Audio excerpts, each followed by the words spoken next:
The H1B Guy here, and today, the H1B Guy Unfiltered, round three, where we'll cover Diwali 2020, DHS DACA Ruling, and Dropbox Cofounders Immigrant Story.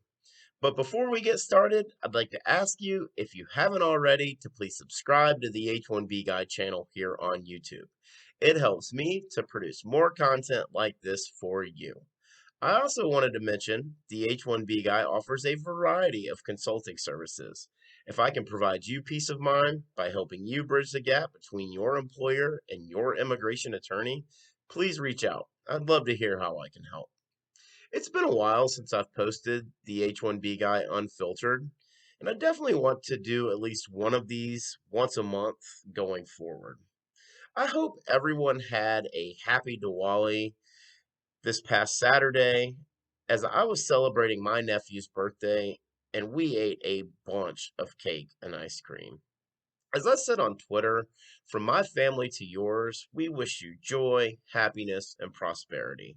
May the light shine on your year. I also wanted to say thank you to everyone who sent me well wishes. I just really appreciate that. I wanted to start out with a little Nextdoor app rant. Earlier in the week, there was a post on Nextdoor here in my local area warning of fireworks for the upcoming weekend in celebration of Diwali. So, of course, cue the complainers on Saturday night at 8 p.m.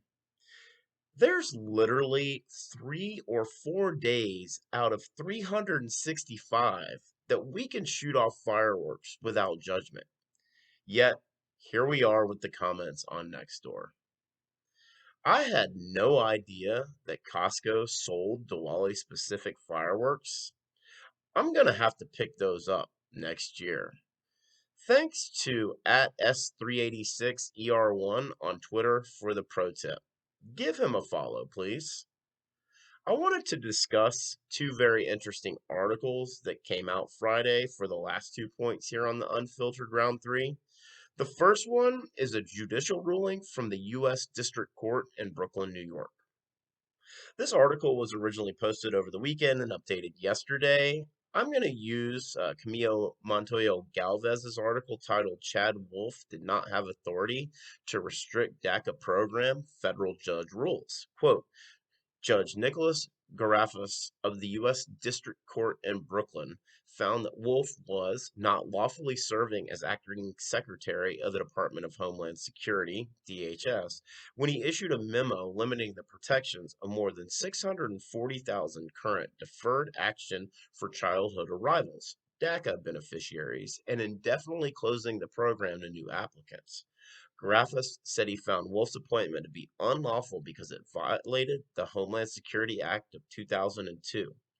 Other federal judges have also raised questions about the legality of Wolf's appointment, which Congress's investigative arm, the Government Accountability Office, determined to be invalid in August. While Garafas said Wolf did not have the authority to make these restrictions, he did not explicitly order DHS to accept DACA applications. Instead, the federal judge directed all parties to advise him of any forthcoming motions for relief in light of the court's decision. In a statement to CBS News on Sunday, DHS denounced Saturday's order and said it was exploring its options to ensure its review of DACA continues as intended. Judge Garafas' ruling is another example of an activist judge substituting his own policy preference for those of the Trump administration. DHS said his reasoning has already been thoroughly discredited, and his unwillingness to seriously engage on the facts or the law is disappointing. The irony in the closing quote, activist judge substituting his own policy preference for those of the Trump administration. The entire appointment of Chad Wolf as acting Secretary of Department of Homeland Security has been controversial, to say the least. Very clearly taking direction and executing orders from the White House, Mr. Wolf has driven a huge spike through several immigration policies. Here, we see it take a judicial ruling to reverse one of those actions that Mr. Wolf has taken, which is apparently above his authority. Why is this so important? Well, if there's any hope of the same type of reform for DACA, deferred action for legal childhood arrivals, piggybacking on the back of DACA personally feels like the best option. Finally, I wanted to share another immigrant story from a co founder of a tech startup turned $8 billion organization, Dropbox. This was posted on November 13th, 2020, in a guest commentary article written by Arash Fardowsi for the Kansas City Star titled, Kansas Welcomed My Immigrant Parents, Then I Built Dropbox, an $8 billion company. I'm a successful tech entrepreneur.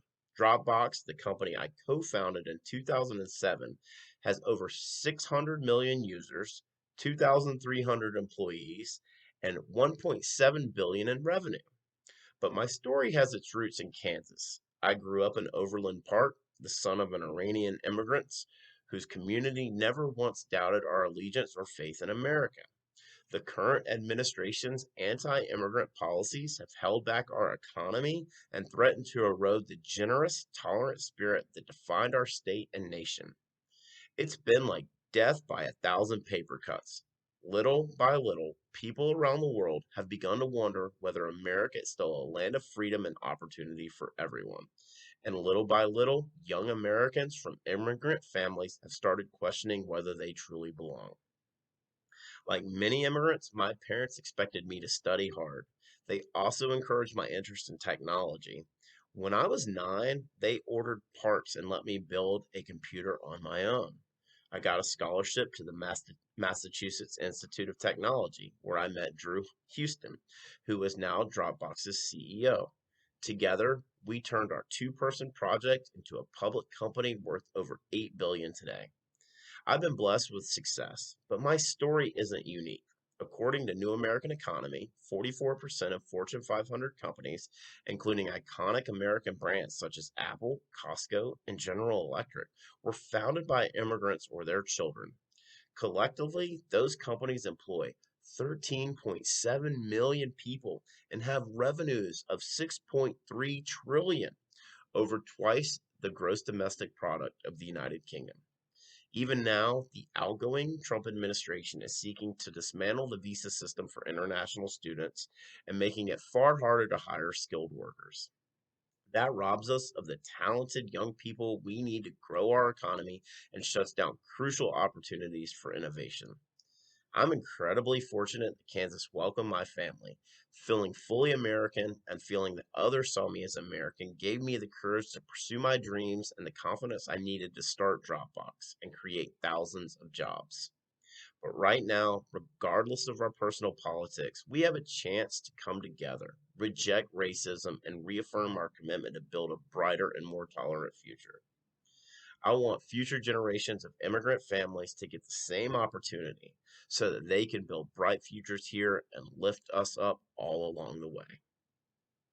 Wow, that's just so powerful. And the interesting thing about this guest commentary is that there's this growing sentiment that the digital economy is borderless.